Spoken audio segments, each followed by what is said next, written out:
Hello students, welcome back to my YouTube channel. आज हम लोग स्टडी कर रहे हैं डाइजेस्टिव सिस्टम के बारे में। डाइजेस्टिव सिस्टम का इसके पहले आप लोग फिगर वाला पार्ट 1 और पार्ट 2 पढ़ चुके हैं। यहाँ पे आज हम लोग पार्ट 3 में स्टडी करेंगे सैलिवरी ग्लैंड्स के बारे में, फेरेंक्स के बारे में, ओइसोफेगस के बारे में और स्टमच के बारे में, कुछ पार्ट्स डाइजेस्टिव ऑर्गन्स के बारे में।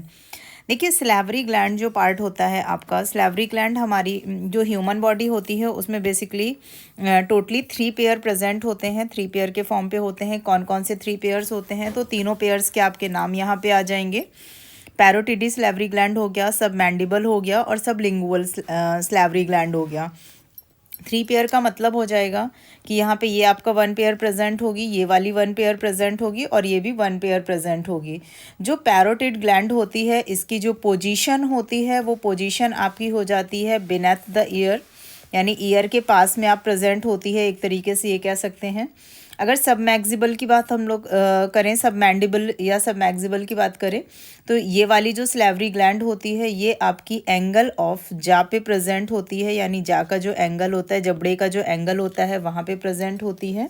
इसके बाद में अगर हम लोग थर्ड सैलिवरी ग्लैंड की बात करें तो थर्ड जो सैलिवरी ग्लैंड है सबलिंगुअल, ये हमारी बिनेथ ऑफ टंग पे प्रेजेंट होती है।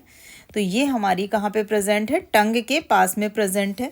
सैलिवरी ग्लैंड जो होती है इसमें एक एंजाइम होता है जिसको हम लोग जानते हैं पटाइलिन के नाम से।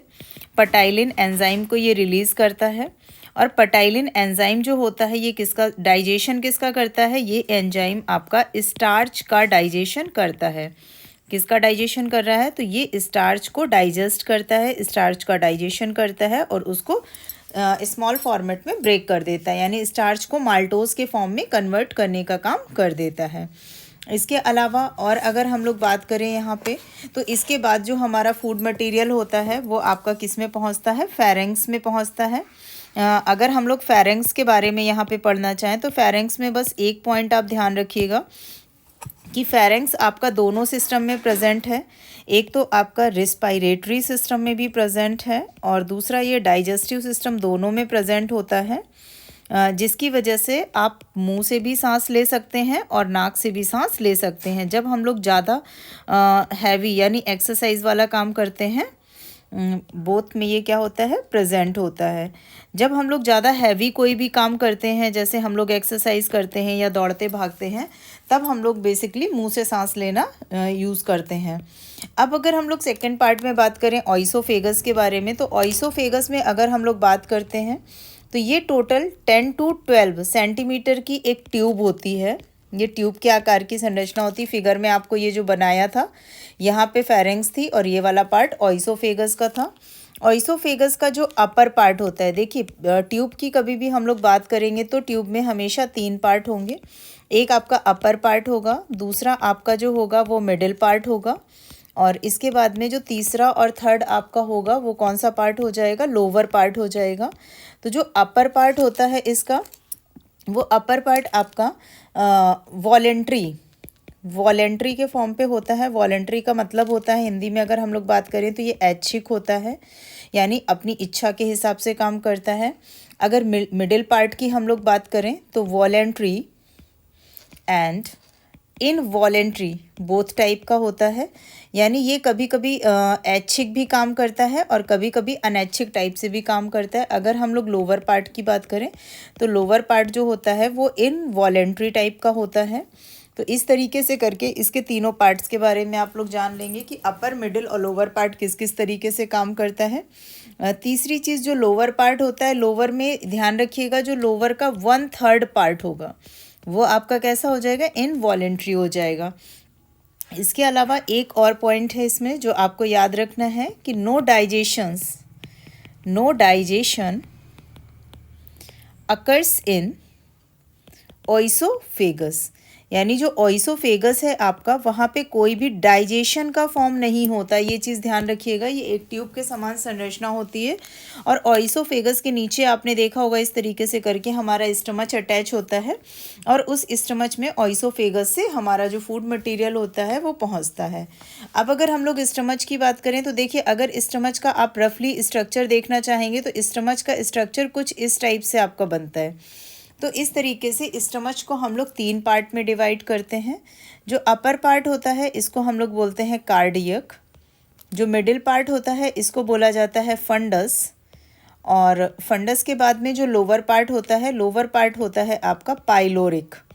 इस तरीके से करके स्टमच के अगर हम लोग पार्ट्स की बात करें तो यहाँ पे आप लोग यहाँ पे पॉइंट लिख सकते हैं कि डिवाइडेड इनटू 3 पार्ट्स।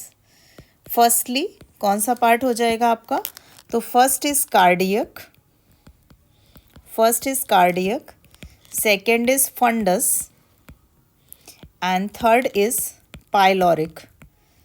ये 3 पार्ट्स में ये डिवाइड हो जाता है। इसके अलावा अगर और आप पॉइंट्स जानना चाहें स्टमच के बारे में तो इसका जो शेप होता है वो जे शेप्ड होता है स्टमच का। तो ये पॉइंट आपके लिए काफ़ी ज़्यादा इम्पॉर्टेंट है और काफ़ी ज़्यादा जो पूछा जाता है। दूसरी चीज़ नेक्स्ट जो पॉइंट हो जाएगा, ये डाइजेस्टिव जूस को सिक्रीट करता है। डाइजेस्टिव जूस सिक्रीटेड का मतलब है श्रावित करता है। डाइजेस्टिव जूस का जो यहाँ पे जो आप डाइजेस्टिव जूस के बारे में पढ़ रहे हो, अगर डाइजेस्टिव जूस की बात हम लोग करें तो डाइजेस्टिव जूस का जो पीएच वैल्यू होता है वो 1 से लेके 2.5 तक होता है। यानी ये 1 से लेके 2.5 जो हो जाएगा ये आपका कैसा फॉर्म हो जाएगा, हाईली एसिडिक का फॉर्म हो जाएगा। क्योंकि वैल्यू अगर 0 से लेके 7 तक के मिड में होती है तो वो आपका एसिडिक फॉर्म होता है। अगर 7 हो जाएगा तो वो आपका न्यूट्रल फॉर्म हो जाएगा, और अगर 7 से 14 तक है तो वो आपका बेसिक का फॉर्म हो जाएगा। इसके अलावा अगर हम लोग और भी बात करें तो जो आपका इसमें ग्लैंड्स प्रेजेंट होती हैं वो आपकी gastric glands present in stomach. यानी गैस्ट्रिक ग्लैंड आपकी कहाँ पे प्रेजेंट होती हैं, तो स्टमच में प्रेजेंट होती हैं। ये जो गैस्ट्रिक ग्लैंड होती हैं ये किसका सिक्रीशन करती हैं, HCl को सिक्रीट करती हैं। और ये HCl जो होता है ये इसका काम क्या होता है, फंक्शन क्या होता है, तो ये हमारा जो भी फूड मटेरियल होता है ये फूड मटेरियल को एसिडिक मीडियम में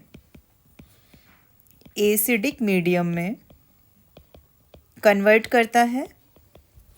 एसिडिक मीडियम में कन्वर्ट करके लगभग 4 to 5 आवर्स के लिए ये इसको प्रिजर्व कर देता है। प्रिजर्व करने का सेंस ये हो जाता है आपका कि वो फूड मटेरियल आपका ख़राब नहीं होता है, ये यहाँ से फूड को क्या कर देता है, प्रिजर्विंग कर देता है। तो ये वाला फॉर्म आपका HCl के फॉर्म पे हो गया। अब अगर इसके बाद में हम लोग और भी पॉइंट्स के बारे में स्टडी करना चाहें तो देखिए स्टमच जो होता है आपका, स्टमच क्या करता है, स्टमच आपका एक अलग से एंजाइम्स को सिक्रीट करता है। अब स्टमच में कौन कौन से एंजाइम्स को वो सिक्रीट कर रहा है, आइए उनके बारे में स्टडी करते हैं। तो अगर हम लोग यहाँ पे बात करें कि एंजाइम्स इन डाइजेस्टिव जूस, कि डाइजेस्टिव जूस में आपके कौन कौन से एंजाइम होते हैं, तो देखिए डाइजेस्टिव जूस में जो एंजाइम्स होते हैं वो आपके कौन कौन से हैं। तो फर्स्ट आपका हो जाएगा यहाँ पे रेनिन का फॉर्म हो जाएगा, रेनिन एंजाइम हो जाएगा। रेनिन के बाद नेक्स्ट जो हो जाएगा वो आपका पेप्सिन एंजाइम हो जाएगा। पेप्सिन के बाद में जो थर्ड एंजाइम हो जाएगा वो आपका एमाइलेज हो जाएगा। एमाइलेज के बाद में जो फोर्थ हो जाएगा वो आपका लाइपेज एंजाइम हो जाएगा।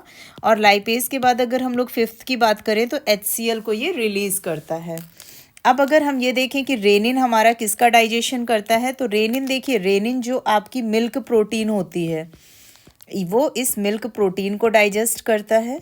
इसके बाद में नेक्स्ट जो पेप्सिन होता है, पेप्सिन आपका प्रोटीन का डाइजेशन करता है। यानी इन दोनों में डाइजेशन किसका हो रहा है, प्रोटीन का, लेकिन ये मिल्क प्रोटीन को डाइजेस्ट कर रहा है और ये प्रोटीन को डाइजेस्ट कर रहा है।